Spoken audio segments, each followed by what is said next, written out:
দরজা হলো 7টি, আরবি দিয়ে জাহান্নাম হলো একটা, এর 7টা নাম আছে।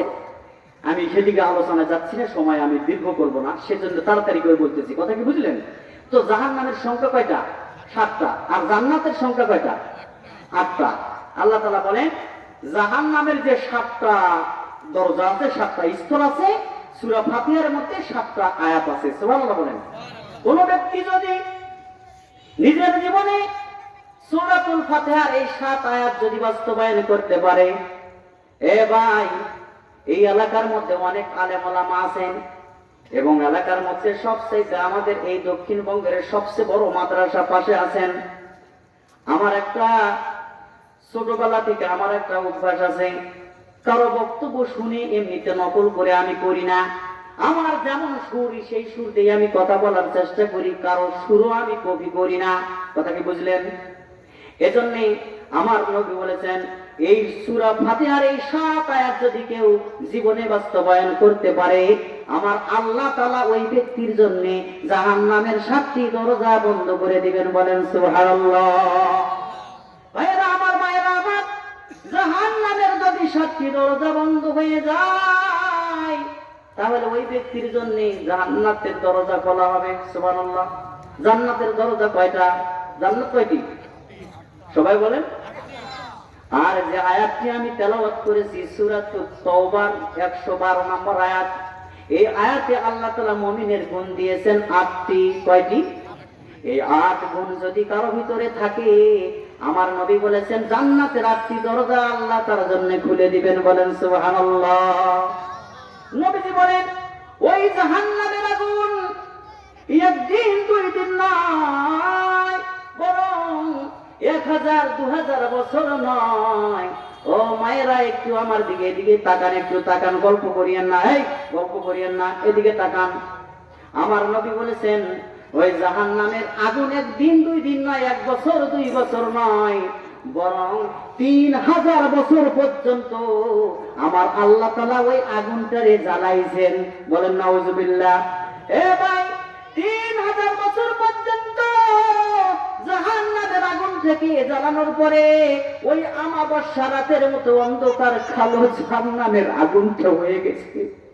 নবীজি বলেন পৃথিবীর 7 সাগর 13 নদীর পানি যদি কেউ ওই জাহান্নামের আগুনে ঢালে দেয়, জাহান্নামের আগুন কিঞ্চিত পরিমাণ কমতো না। কথা কি বুঝলেন? কথা কি বুঝা যায়? জাহান্নামের আগুন নিবার জন্য পৃথিবীর সমস্ত নদ নদীর পানিগুলি যদি ঢেলে দেওয়া হয়, জাহান্নামের আগুন কিঞ্চিত পরিমাণ, সরিষা পরিমাণ, বিন্দু পরিমাণ কমবে না, কমবে না, কমবে না। কথা কি বুঝলেন? তাহলে হুজুর উপায় কি?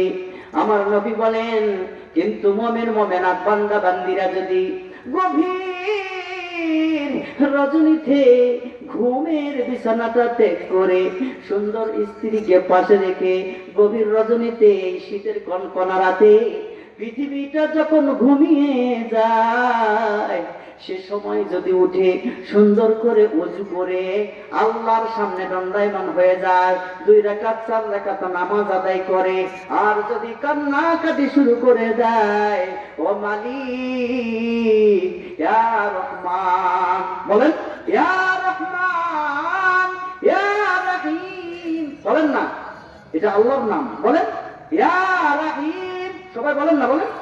আমার মতো করেন তো একটু দেখি, এরকম করেন তো একটু দেখি, দেখা যায় কেমন শক্তি আপনাদের আছে। মুসলমানের শক্তির প্রয়োজন আছে, তাই বলে আবার কারো পিঠে মারিয়েন না এভাবে দিয়ে, তারপর আর এক সমস্যা হয়ে যাবে। এরকম করেন না, করেন লিল্লাহি তাকবীর।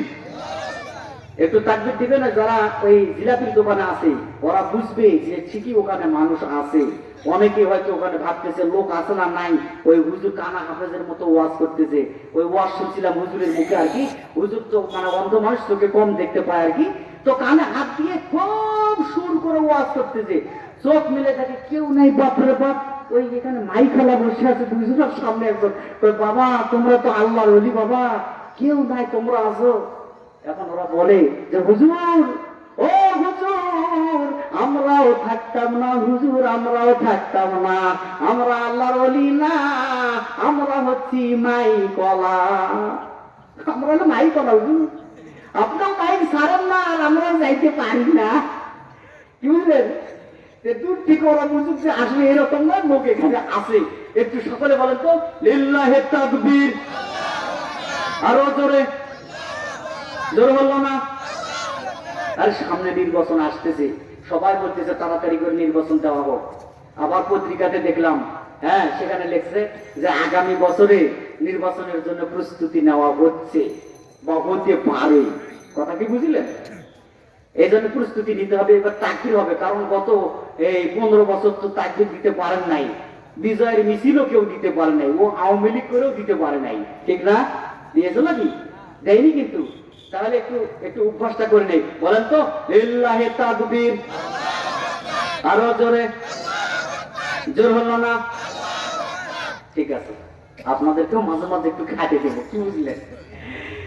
ভাইরা আমার, বলতেছিলাম গভীর রজনীতে উঠে আরামের বিছানাটা ত্যাগ করার পরে কোন ব্যক্তি যদি, আমার নবী বলেন, কোন ব্যক্তি যদি 2 রাকাত 4 রাকাত 8 রাকাত যে যতটুকু পারে সালাত আদায় করার পরে 2 চোখের পানি ফেলে দিয়ে 2 হাত তুলে যদি রবের কাছে বলে ইয়া আল্লাহ, বলেন ইয়া আল্লাহ, ইয়া রহমান, ইয়া মালিক, ইয়া খালিক, ইয়া জব্বার, ও আল্লাহ গুনাহ করেছি বুঝতে পারি নাই, মাওলা শয়তানের ধোঁকায় পড়ে গুনাহ করেছি, শয়তানের ওয়াসওয়াসায় পড়ে জিনা করেছি, চুরি করেছি, ডাকাতি করেছি। কেননা নবীজি বলেন প্রত্যেক দিন রাত্রে শোবার আগে কোন ব্যক্তি যদি মনে মনে এই চিন্তাগুলি করে, আজকে দোকানদারি করেছি, ওজনে কম দিয়েছি, মিথ্যা কথা বলেছি, চকলখুরি করেছি, যা কিছু করেছি, ও মালিক না বুঝে ভুল করে করেছি, রব্বুল আলামিন তুমি আমারে ক্ষমা